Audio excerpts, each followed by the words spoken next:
नमस्कार, मी आहे सोनाली आणि आपण पाहत आहात मंडल न्यूज। आजच्या विशेष माहितीमध्ये आपण जाणून घेणार आहोत विज्ञानाच्या इतिहासातील एक थरारक आणि मानवतेला नवी दिशा देणारी घटना, रेबीजवरील लुई पाश्चर यांचे संशोधन। 19व्या शतकाच्या सुरुवातीस रेबीज हा आजार इतका भीषण मानला जात होता की त्याचे लक्षण दिसताच मृत्यू अनिवार्य मानला जात असे।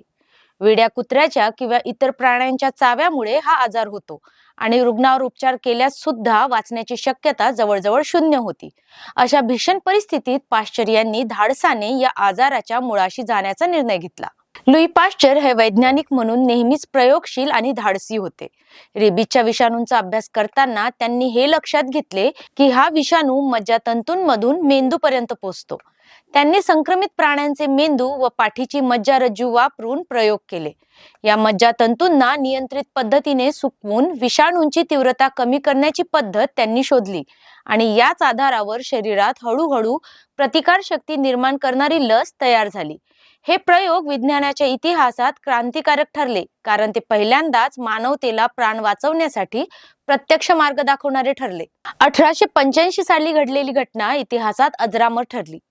जोसेफ माइस्टर नावाचा 9 वर्षीय मुलगा वेड्या कुत्र्याच्या चाव्यामुळे गंभीर अवस्थेत होता।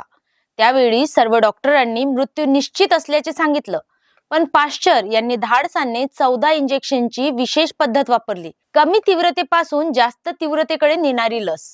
सलग 14 इंजेक्शनच्या या उपचार पद्धतीमुळे मुलाच्या शरीरात रेबीज विरुद्ध प्रतिकारशक्ती निर्माण झाली आणि त्याचा जीव वाचला। या यशस्वी प्रयोगामुळे संपूर्ण जग हादरून गेले आणि रेबीज हा आजार आता अटळ मृत्यूचा रोग नसून वेळेवर उपचार केल्यास पूर्णपणे टाळता येण्याजोगा आजार ठरला। पाश्चर यांचे हे संशोधन केवळ वैज्ञानिक क्रांती नव्हते, तर मानवतेच्या आणि धैर्याचे प्रतीक ठरले। जगभरातून रुग्ण उपचारांसाठी त्यांच्याकडे येऊ लागले आणि पुढे पाश्चर इन्स्टिट्यूट स्थापन झाले, जिथून रेबीजसह अनेक जीवघेण्या रोगांवर संशोधन सुरू झाले।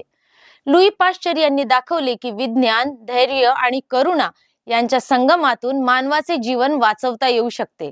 14 इंजेक्शनची ही पद्धत आजही विज्ञान, धैर्य आणि मानवतेचा सर्वोत्तम धडा म्हणून ओळखली जाते। आजची माहिती आपल्याला कशी वाटली ही आम्हाला कमेंटमध्ये जरूर कळवा। मंडल चॅनलला फॉलो करा, शेअर करा आणि सबस्क्राईब करायला विसरू नका। धन्यवाद।